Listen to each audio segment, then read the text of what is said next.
Hello, everybody. It's a new week here on the Betting Weekly Studios, which means it's a trip into the Betting Weekly dojo with me, your host, Nigel Seeley, alongside my co-host, professional gambler, Neil Channing. Good morning, Neil. How are you, sir? Morning to you, Nigel.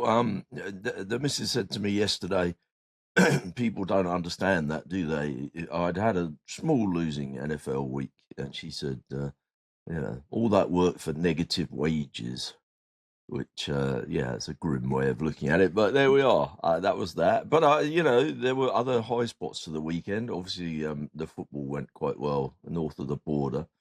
So I was quite pleased with that. And other than that, the darts has started. I've been watching a little bit, not very much of that so far. The early stages is a bit, I can't get into it too early, really, to be honest with you. But it seems to go on for months now, doesn't it? Like it used to be like a 3-week thing. It's like a 7-week thing. That's what it feels like to me, anyway. But no, I wouldn't say I was too chipper. The whole of the UK's got the flu at the moment. I feel like I might get it soon. Yeah, you don't sound too good. I think you might have something coming, a bit of an lurgy going on the channel. Just one thing about the darts. I mean, I know I've been following one of your guys on the Betting Emporium, who's exceptionally good at darts, I must be said. If you want to follow the darts, and subscribe to bettingemporium.com. I have a theory on the darts, and I always think this is a theory, and it's actually come true. And it's gone against your man. Your man he's statistical. He looks at the averages. He says this is a bet. He loves the over 180s. He goes, this is a bet over 180s. This is an under bet 180s. He's more of an over man than unders usually. But my theory always, when they have the afternoon sessions, like sort of, they start at 12 o'clock in the afternoon on a Tuesday or Wednesday, and the match comes on. I've been to the afternoon session of the darts. There's no atmosphere. Like it's literally dead because nobody's been on the old booze at that stage. When the players come on, they take. I always have a theory. The first match on Tuesdays, Wednesdays, Thursdays in the morning session, always bet the under 180s, and it's been cashing because they're not on the old booze. When they get to the 7:30 match, they've been on it for 5 hours, and the crowds are going mad. The last match of the evening session, it's a great bet, and it's been a winning bet for many years. A friend of mine had a theory on that, which worked out, I think. But I wasn't going to try it this year because the weather's been, quite mild in the UK. We've had a lot of wet weather, and it's not really been very cold for December. It's been exceptionally warm actually for December. But his theory was always that in the morning session, the first games. Exactly what you said. The crowds are not flocking in. People are not on the beer, but it's not that. He didn't feel like it was the atmosphere that made it lift the game and get people throwing 180s. He felt like it was the temperature. Like if everyone's sweaty and jumping up and down and drinking like crazy, and the place is packed, then it's warmer, and the players' fingers are warmer. But in the morning, if you play that early game. Because it's such a big venue, and Barry Hearn, the promoter, he's too tight to put the heating on.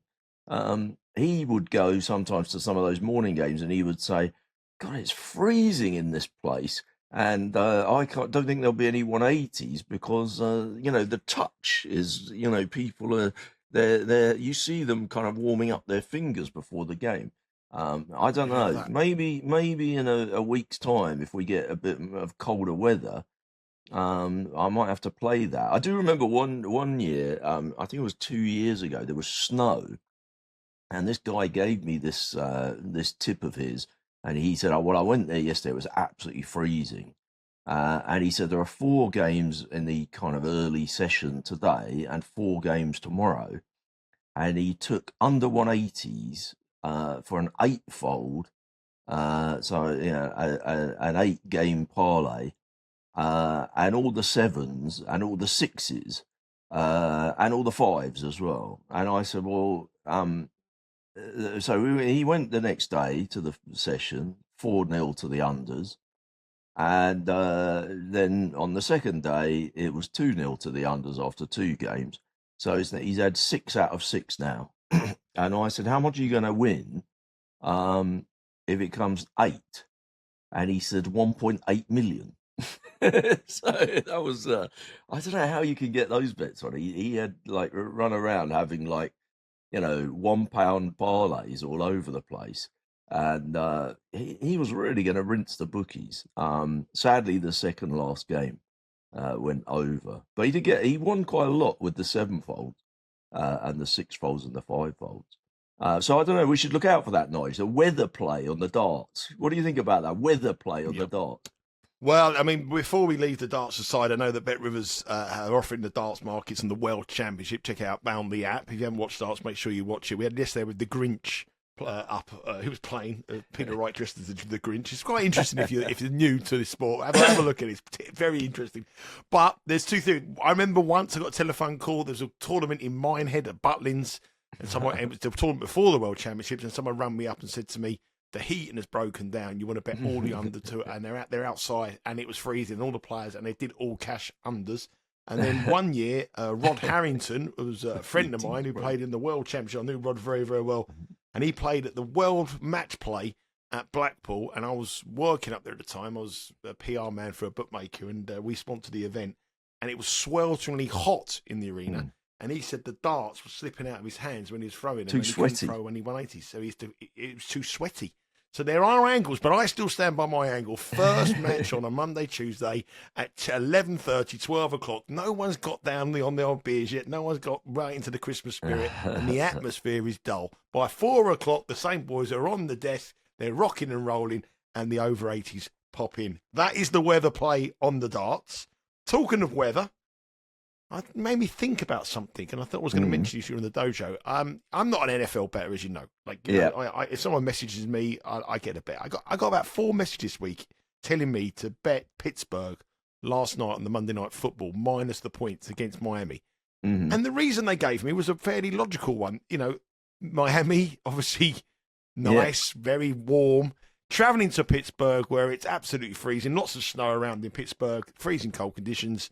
And they gave me the record for Miami against teams where the weather was quite bad. And it was very convincing for their opponents. And Pittsburgh Steelers ended up winning 28-15. Now, if that's as easy as that, surely we should be doing this each week. How much, you're an NFL guy, how much do we factor that into? What is the factor for these kind of weather conditions? I love a weather play. Well, I think, I definitely think the weather is an interesting thing in terms of, the market. People tend to think that the market over factors the weather.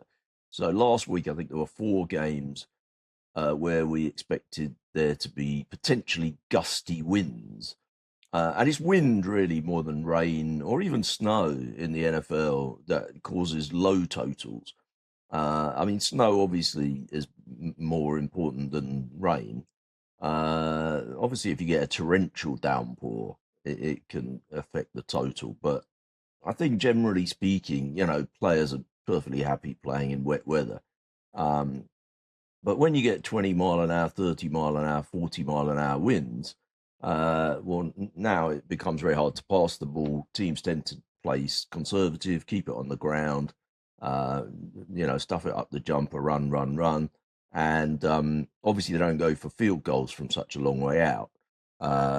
So they're more likely to go for it on 4th down, which actually, is probably better really for them. But the scoreboard doesn't keep ticking over quite as much. So that's kind of the general theory.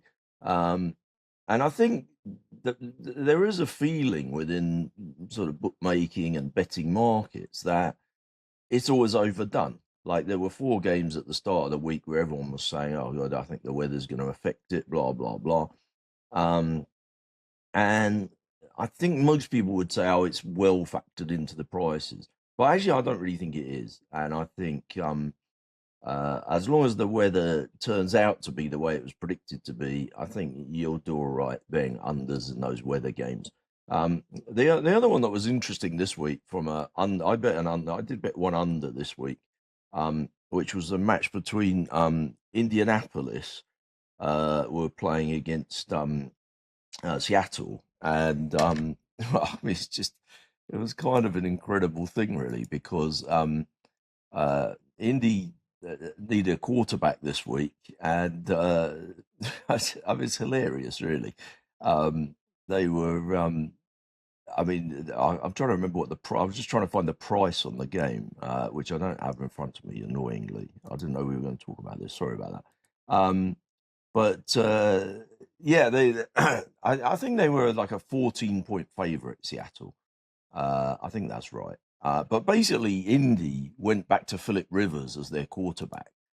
I mean, he kind of hasn't been playing NFL for like 5 years. And they were like, do you fancy coming back and playing a game, mate?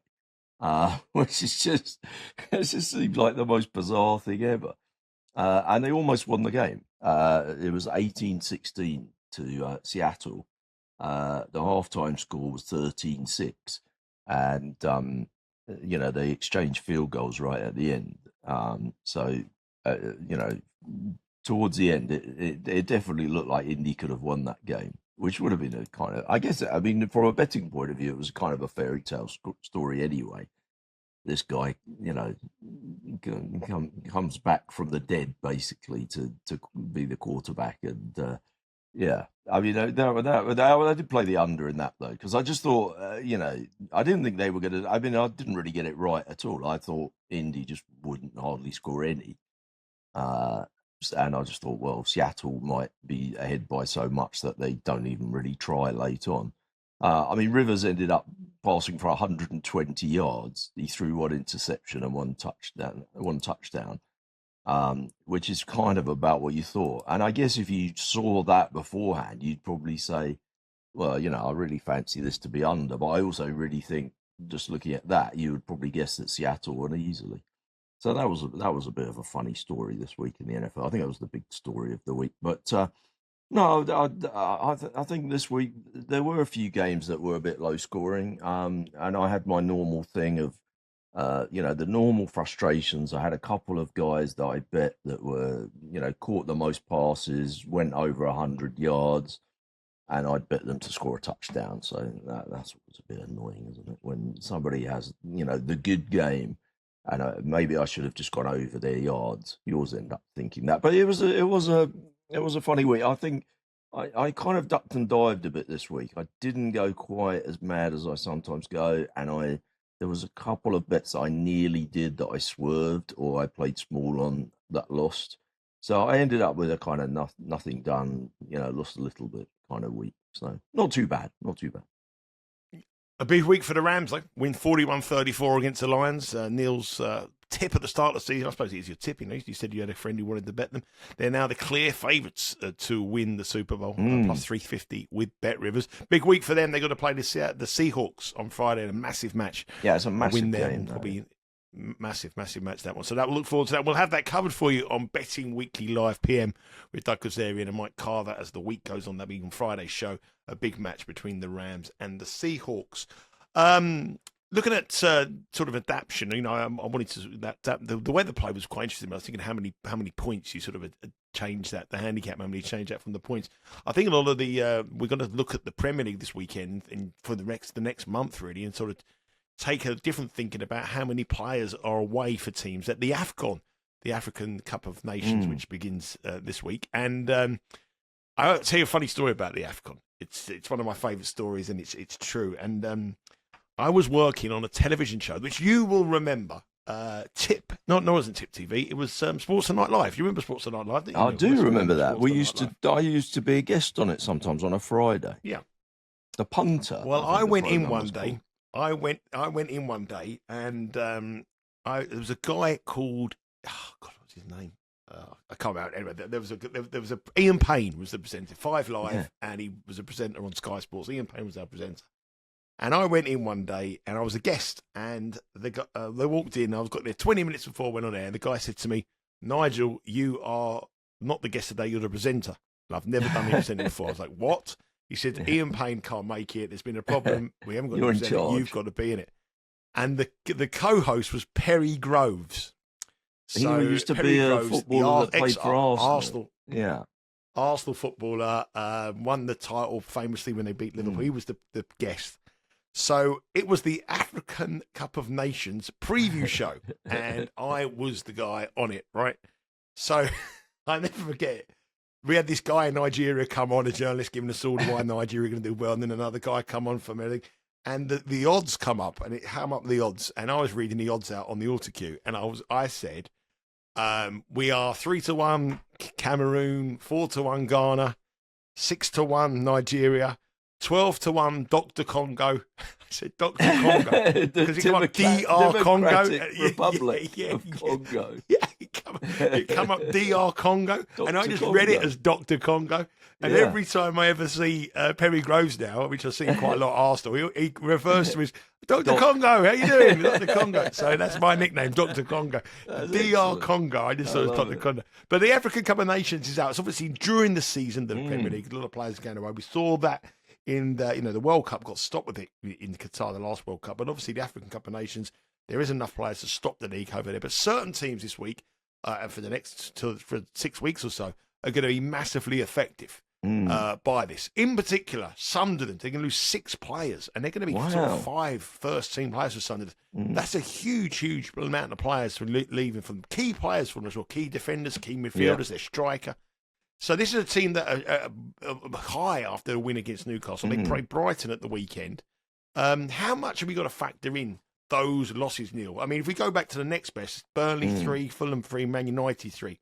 And luckily, if you're talking about Premier League betting, obviously Mo Salah's not going to be playing for Liverpool.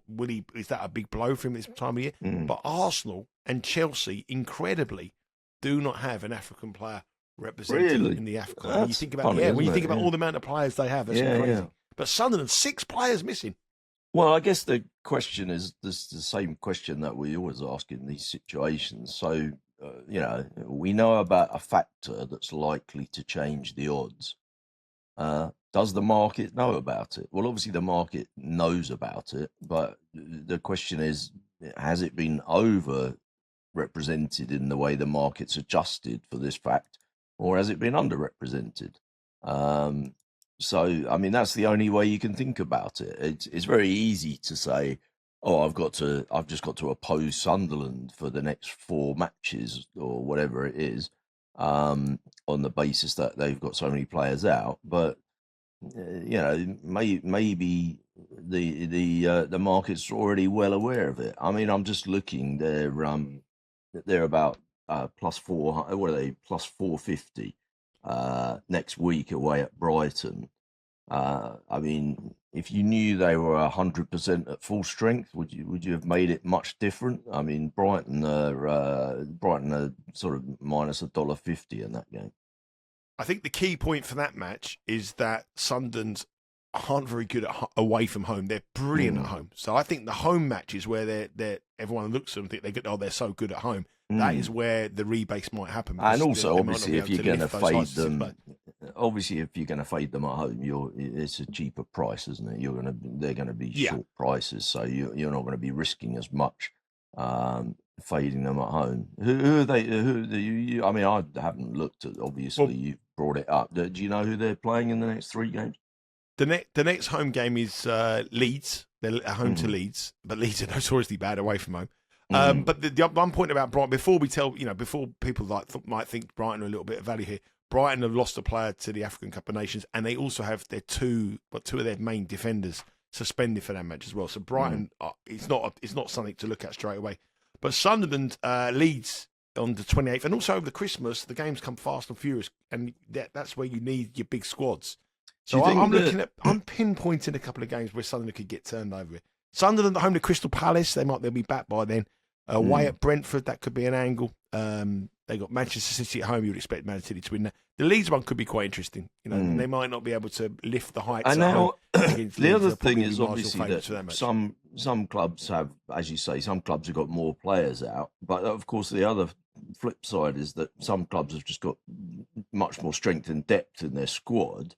But is that a good thing or a bad thing? Like in terms of losing, like if you say you're a Man City and you've got a very strong squad, losing 3 players to the African Nations Cup may not be a big deal in some ways because your sort of second tier players are going to be, pretty decent. Whereas if you're a Sunderland, presumably, they're very key players, and it's going to lower the age of the starting team considerably, and you're going to be playing inexperienced players. Do you think it's Do you think that's likely to be factored in enough by the market, or not really? Judging by the odds that I've seen for the next couple of matches, I think that has been massively put into the odds. I mean, Sunderland at home to Leeds they're sort of now sort of plus 160. I think with those players they'd be approaching sort of plus 130. So I think that's been factored in. But I think it's an interesting one because a lot of these players were never played together. It's a rebuild, and you could see a drop off. You could see a substantial drop off in their form. And the players that they're losing are key players in key positions, like 3 or 4 regulars who Sunderland really need. And the players coming in obviously haven't got Premier League experience, haven't probably played in the Premier League since they started. And I think you might see a little bit of drop off in their form. But definitely the prices of the odds have been factored in considerably. For Man City, I don't think it makes any difference. I mean, if Haaland was from Nigeria, it makes a huge difference that he was going. But the fact if they lose like one player, I think it's Xerxes, I think it is. I can't remember the player. Not Xerxes, he's from Manchester United. I think they used the defender they bought from Wolves. I can't remember his name. But I think they lose him. But he makes who would be the difference. top strikers around the division that will be busy in the African nations? Well, I mean, the only one really is Salah, isn't it? Salah is the main. Salah is for Liverpool, but he's not like the main one. Across Europe, there's some big. Mbumu from Manchester United, he'll be there. So there's some big players like from there, but the top strikers are elsewhere at the moment in the Premier League. So yeah, I mean, key. The biggest one is Salah, but I suppose if they were in a title race, that would have a huge effect. And Salah was the player from last season that would have a huge effect. But I don't think it's going to be really much of a thing to worry about. Osimhen from Nigeria is probably the biggest name, but he plays for Galatasaray. Omar Mamouche from Man City, but he hasn't hardly played with. If Haaland got an injury in that period of time, then that probably would affect them. But there isn't really many. There's not like a Drogba or those kind of stuff from years ago. So there's a lot of not really many key strikers in the Premier League who are going to go there. Have you done a lot of work on the African nations? Have you got a tip for me? Oh yeah, I like Dr. Congo. Dr. Congo, I like. I've put absolutely no work in it. Steve Wiss will have that cover for you on Betting Weekly Live. I'm sure he will be able to go for that. I'm just looking at it from an angle, thinking that 6 players. Sunderland will be. Everyone will watch the match of the weekend, thinking at home they're fantastic, they're great, but these are key players for them, and they may be. If you're thinking about betting them, they may be a little bit. Of a team to fade while those key players are away. Look at we got a couple of subjects that we have on the dojos in a couple of weeks, and one of them was the one that you wanted to mention. And I was going to put it back to next week, but there was a Twitter debate which one of our friends, Alan Alger, was involved in. I don't know if you saw it with a journalist, John Cross from the Daily Mirror. I know John Cross fairly well, and I know Alan obviously extremely well, good friend of ours.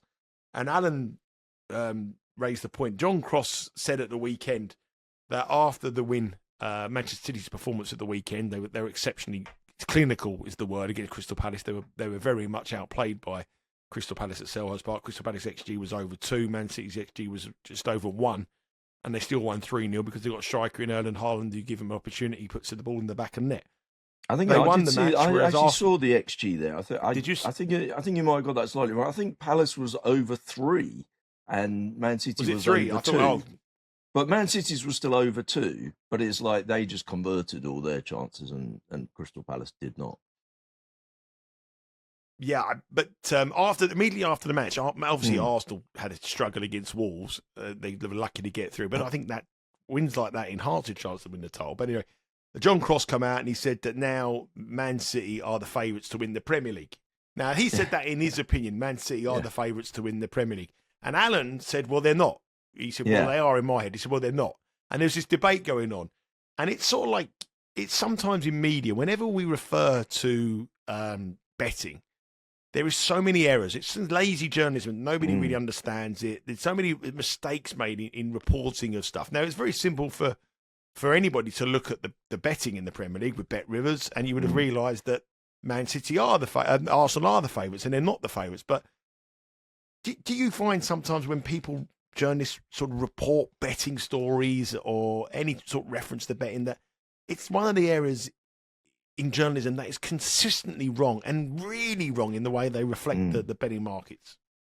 Yeah, well, I mean, in that situation, I think, John could have easily said, well, I make them my favourites to win it now. And that would have been fine. I think he did. I think he which did. is I think kind that's of what what he meant, means. but I think. But I mean, clearly Alan's right in that, there is a market in this. It's updated in real time and millions and millions are bet on it around the world. We don't need to worry about what a bloke from the Daily Mirror thinks is favourite. We know who's favourite because we can just look at the market. I find that stuff marginally annoying. I think I find it worse when there's more of a kind of a story that's not specific to it's not specific to the results of one sporting event. So, like in cricket, some years ago, there was a lot of talk of spot fixing. So that was the idea that people were betting on whether the next ball would go for a boundary or not, or whether there would be a wide in this next over, or it's a very short-term markets on tiny parts of the game that don't particularly affect the result. And you can remember, obviously, from our time working in spread betting, there was a similar thing where we were betting on the time of the first throw-in. And in both of those situations, the cricket one and the soccer one, the inevitable happened. The players decided to get involved, and there was famously with the football. There was a match where literally the opening kickoff, they just kicked it out for a throw-in, and then they all sort of cheered, and the idea was that the players themselves had bet on there being an early throw. Now these days, soccer players have paid so much money that would seem ridiculous, but even at the time, the media covered it as if this had, potentially been a sort of £1 million coup for them, and that they'd been able to bet, tens of thousands on this market. And anybody that worked in gambling knew that, first of all, the average bet that you would take on this market was like a few pounds. And, most people would win or lose a couple of hundred on the market. And any time somebody was trying to bet to win, 1,000 or something, it would stand out like a sore thumb. So the idea that people had won, tens of thousands or millions was just ridiculous. And I find that stuff way more annoying. The spot fixing on the cricket is a little bit different because, obviously a lot of cricket betting, because India is such a big place for cricket betting, and there aren't legal bookmakers in India. A lot of the betting takes place in Dubai, and it's all a bit kind of dodgy. It's very black market, and so it's kind of hard to say exactly how much you could get on. But I would imagine if you're betting with a sort of illegal offshore black market bookie, and suddenly you want to bet that the first ball of the test match is a wide, which hardly ever happens and is probably like a 30-1 dog. And suddenly you want to have like a huge bet on it, and then it happens, I think there's a good chance you're not going to get paid here. And obviously, we've had a similar thing recently. In America, there was some kind of big poker games involving sports stars and whatever. And there was a lot of talk about, well, bookies shouldn't really take bets on these kind of things. And again, the media just assumed that people were having tens of thousands on. I mean, the other thing, obviously, that we've talked about in the dojo before is just the whole perception of what it's like to be a professional gambler. I mean, clearly in my time of being a professional gambler, having done it for so many years, the way that I bet, the amounts that I bet, the types of things I bet on have changed over and over and over and keep changing. But I would say, generally speaking, most professional gamblers that I speak to these days will tell you that they have far, far, far more bets than they used to have. And their general week is having like hundreds and hundreds of small bets. rather than having sort of, one huge bet on a favourite that they like every week and then sitting back and waiting for it to win. And that's partly because of like problems with getting down, and the market being, so much more efficient these days due to the internet. And, you just have to find little edges and keep pumping them over and over again. I don't think the media understand that at all. I think if you went and spoke to most journalists that have ever written anything about gambling and asked them, what do you think? How much do you think professional gamblers bet, and how do they get their bets on, and what sort of bets do they have? I don't think they have a clue. I don't think anybody would realise there's count restrictions. I mean, when you speak to normal people like who don't have a bet in the world, that like my mates, as they would say, "Oh, I got restricted on that." Why? What? I don't understand it. Why can't you do that? Why nobody understands anything? I think some of the betting side of it. I mean, I don't think they want to understand it. I think they realise it opens up more of a tin of worms, and there's more. Well, it definitely more stuff does. to say, But I think with us though, I mean that those days in the spread betting days with those corner bets. I mean, I've probably been to, over my years, I've been to hundreds and hundreds and hundreds of after dinner speakers where ex-managers come on, ex-players, and all of them get up and tell a story where the team made £1 million. It's like a fishing story, isn't it? It's like what? You are talking absolute rubbish. No one would have done it. What we did, on the first game, we played Wimbledon and we kicked it out. And what we did against Newcastle, we kicked it out. All the boys were on. We all cheered it. You didn't. No, you didn't. Yeah. Like, it happened once. And once we do things once in the sports betting world, there's very much an idea of things changing. I mean, to show how, I explained to a guy once, a journalist explained to me, he said that there was reports that there was like a £50,000 bet went down on an ex-manager. And I knew the journalist at the time, and I was the PR guy. I said, it's rubbish. It's absolutely, there is no one. They said across the country, 50 grand went down. No, it didn't. 50 grand could not possibly go down. Yeah. So what I did, to prove my point, I sat in a high street with 3 of my friends, right? This is a true story. And what we did, we wrote all the Premier League managers down at the time. We named them 1 to 20. Yeah. And I just said to someone, right, pick a number. And he picked number 17, and it might have been, I don't know, it might have been Bobby Robson at Newcastle. So there was 4 betting shops in this high street, and we all went in with £100 with 10 minutes after each other, right? And asked what price Bobby Robson was the next manager to lose his job. And we got offered £33, but we got 50 to 1. We wanted £100, so you can have £10. So the £10 went on at 50 to 1, and then it went to 33 to 1. And then the 20 minutes, another guy went in and said, "What price is Bobby Robson?" And he said, "Someone's after Bobby." It's Bobby Robson at the door.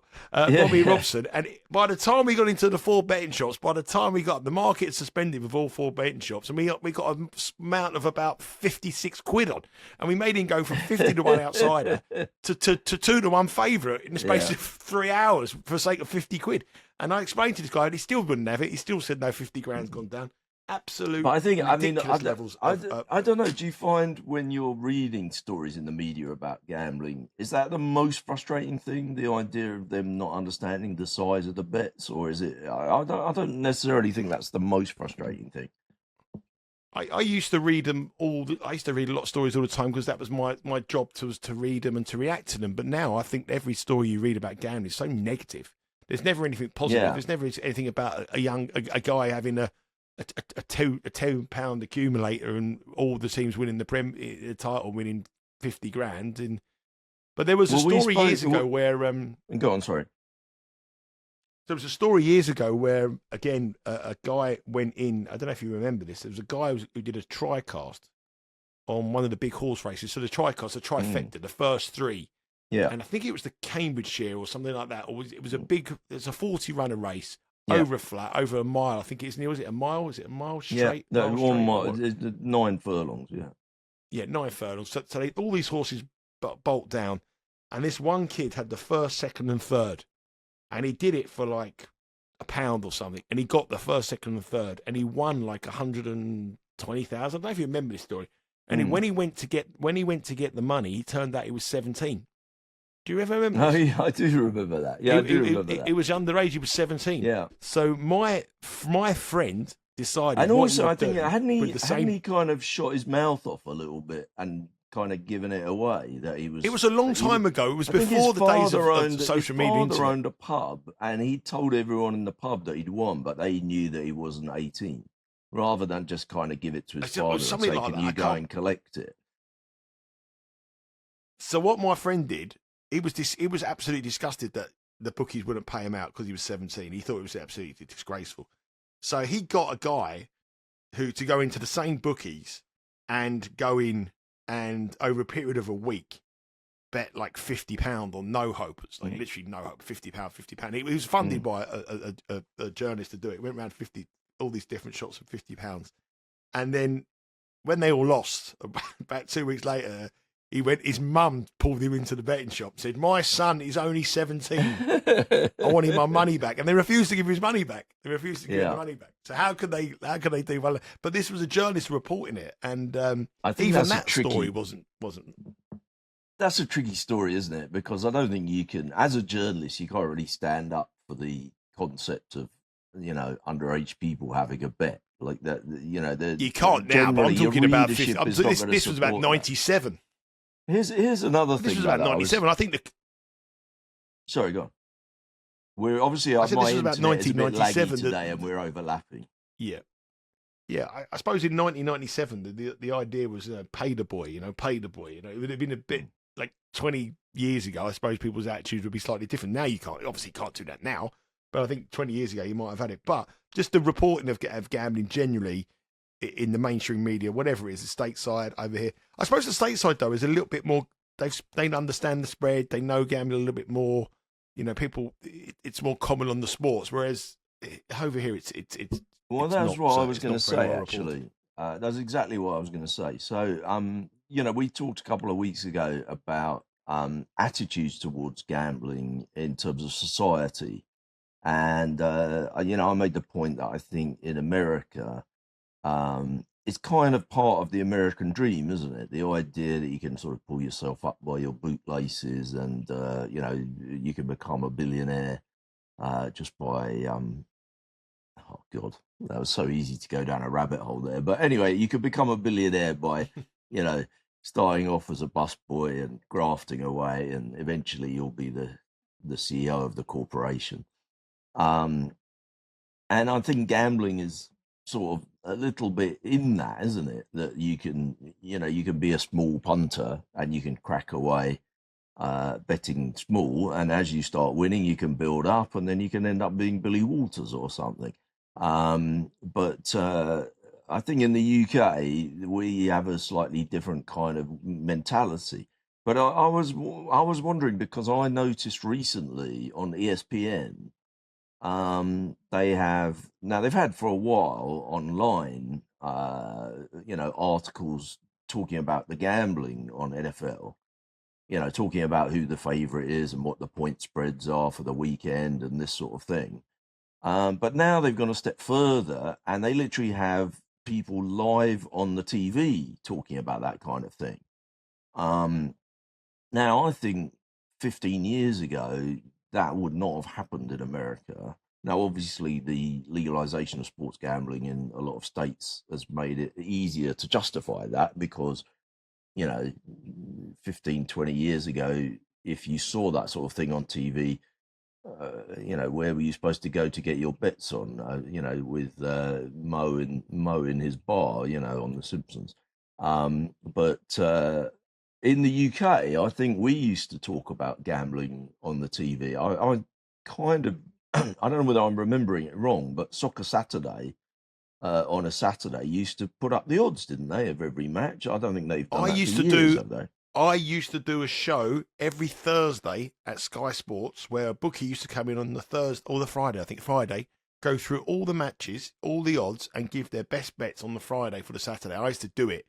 And also, when Setanta Sports first launched, they tried to rival Soccer Saturday, and they thought, how can we rival Soccer Saturday? And instead of, when a goal went in, instead of going to the guy who was at the match to give the guy. They went to me, and I gave the in-play odds during the live matches on a Saturday. Incredible. So, I mean, because exactly now like what we do on the Betcast on Bet Rivers. Yeah, but now, what would you say? Is it 5 years or 10 years since that attitude has completely gone in the UK? Well, we tried to pitch a live betting show for a sports book over here when the internet. That was about 15 years ago. But I would say you've gone from minus 1,000 to get the commission to do the show to now 1 million in the space of 1 million to 1 in the space of 10 years. But whereas in America, it's gone completely the other way. You know, they were always opposite, sort of thinking we can't really mention gambling because, you know, partly because of the sort of religious lobby, the anti-gambling crusaders, and partly because, you know, it just wasn't legal to go out and have a bet in most states. Now it's seen as part of the coverage, just quite normal to talk about the point spread on a game before it starts. That seems amazing to me. I think I didn't really anticipate that happening. Just two quick things. We're going to check a couple of things before we wrap up the show. First thing, just a couple of things that come to my mind there. I just got a message to say that a friend of mine, you talked about things that were 1 million to 1 a few years ago. This would have been 1 million to 1 a few years, like literally 10 years ago. If someone said to me this was going to happen, I would have said absolutely no chance. If I could find the message I've got here. Here's that 50 quid I owe you from 12 years ago. No, that was bigger. Today, the first of its kind, the UAE has officially licensed its first internet gaming and sports wagering platform under the GCGRA. Dubai has a betting operation. Big change in the online sports betting gets its first official green light. Now, you said to me 10 years ago about that. That was 1 million, and that is now. And there's a big casino land area being built in a place called Ras Al Khaimah, where I went last New Year, actually. And it's going to be a huge casino, mega casino, which just shows you how the world is evolving in the world of sports betting in Dubai. The other thing I thought that someone said to me 5 years ago that I would, this would be in 1 million, is that I would be betting Anthony Joshua at -$7 to beat a YouTuber in a fight on Friday night in America. I mean, someone said to me that was happening. That I would have said you are absolutely off your head.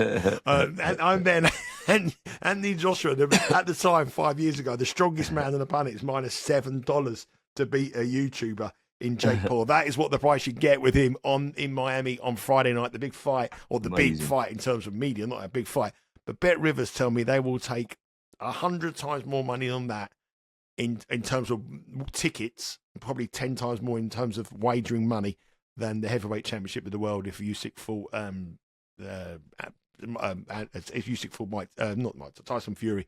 And he's what talking about going crazy? That's just insane, isn't it? That's got to be insane. How can we get money talking about a Jake Paul against Anthony Joshua? Talking about millions, thousands of money. I'm going to end up with a low point in my week, and then I'm going to end up with a high point in my week. So low point in my week. So I've travelled. This is not really betting, but it's obviously the countdown to the World Cup continues, and I'm continuing planning my trip to America in the summer next year. Now, I've bought all the flights. Last time I come on, I said the flights are really good, and I've got this Airbnb, and I've done this. I'm flying to Dallas, and I'm flying to Boston, and then I go home, Wimbledon fortnight, fly back to Miami for the quarterfinals. And I was intending to stay in New York and do the semi-finals and the final. And you were talking about going to Boston. The email come through. I'm going to Boston from Dallas. So Dallas to Boston, Boston back home, then fly to Miami. Then I was going to fly from Miami to New York and do the semi-finals and quarterfinals. And then you get the email through from FIFA, from the American, obviously the Americans as well, the FIFA, and working with the stadiums to do the prices on this. And I've never seen nothing like it, Neil. I'm an England supporter member. I travel many times. I've got 36 caps, and I'm probably in the top 2,000 or 3,000 people who've followed England around the world to get caps, which means you're guaranteed a ticket. But usually you get a little bit less because you spent thousands to go there. So if England get to the World Cup final, right? These are the cheapest to the most expensive, and I'm not talking any hospitality. I am talking purely just for a seat at the game. Just to get to and you. So the cheapest ticket is $4,185. Wow. The middle ticket is $5,775, and the top ticket, the Category 1 ticket, is $8,680. to the ticket. How many And that games is will just they a ticket. play if they make it to the final? Like 7 games or something? They will play 7 games, yes. So I've worked it you out. could If have you wanted easily to- spent 25 grand on tickets, basically. Well, you would if you got lucky and got into the bottom category of the groups per person, you will spend $12,000. Sorry, £12,000 on tickets before you even talk about flights and accommodation. And with flights and accommodation, jetting around America to different journeys, you are probably looking at another additional 10. And then with spending money, if you're out there for the whole tournament, you're looking at 200 quid a day, probably 7,000. So to go to the World Cup, to follow England or any country, 30,000. That's what you get. 30,000. So you're going to have to have insane. £5,000 at plus 600, England to win the World Cup. Job done. Please gamble responsibly, kids. Please gamble responsibly, kids. I know. I've decided just to go. I'm just going to do 2 group games, come back. I'm not paying £4.5 to go to the. I'd rather have a party in my house. Everybody come in, spend 1,500 quid. Yeah. Or go. There's no way in a million years, and it's ridiculous. That's what it's going to cost to go to the World Cup final, which I can't believe. And the other thing that really annoyed me, right? 90,000 capacity first game, Dallas. Right, so I'm in the top 2,500, 3,500 of England supporters. Right, what do you reckon the ticket allocation for England fans in the first match of the World Cup? 1,200. 90,000, 4,000. Yeah, so 4,000 go to England, 4,000 go to Croatia. Yeah. 4,000 go to England, 4,000 go to Croatia, 82,000 go general sale and to companies. 12,000 go to people that work for FIFA, family members of people that work for FIFA, friends of the sponsors. Yeah. And now listen to this bit. Before I go. I'm gonna end on a high. I'm gonna end in a happy. Okay. Thank God listen for that. to this, right?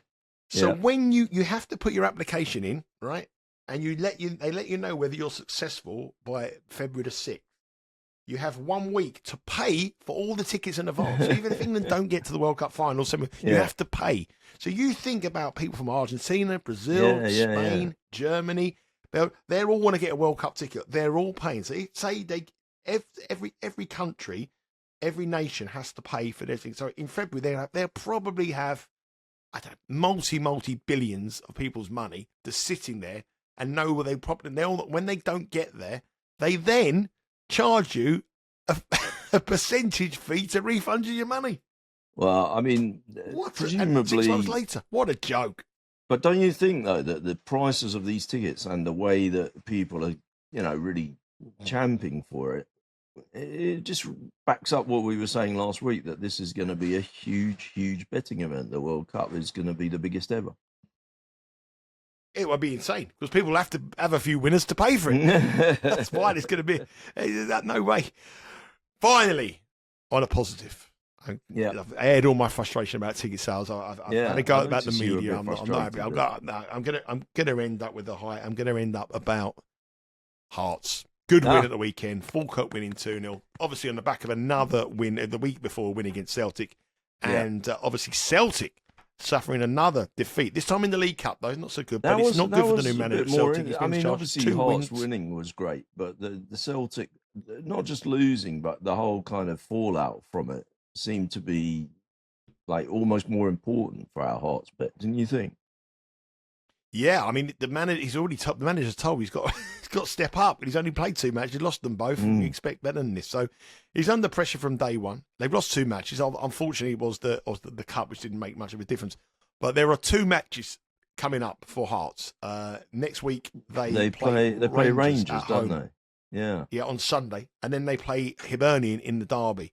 If they can win both those games, Neil, I think the dream is back on. What price are we now? Well, they're about 3-1 now, plus 300. They were plus 450 prior to them winning 2-0 last week, and I did put in a fade at plus 300 just to like take a little bit out of my position. And then after that got matched, and then after they won, they drifted back to plus 350. So I just bet it back again and added to my position again. But I think they are about plus 300 now since Celtic lost. And Celtic have drifted a little bit on the back of that cup defeat and the fallout in the media and stuff from that defeat. So, yeah, I think it was a very good week for Hearts, basically.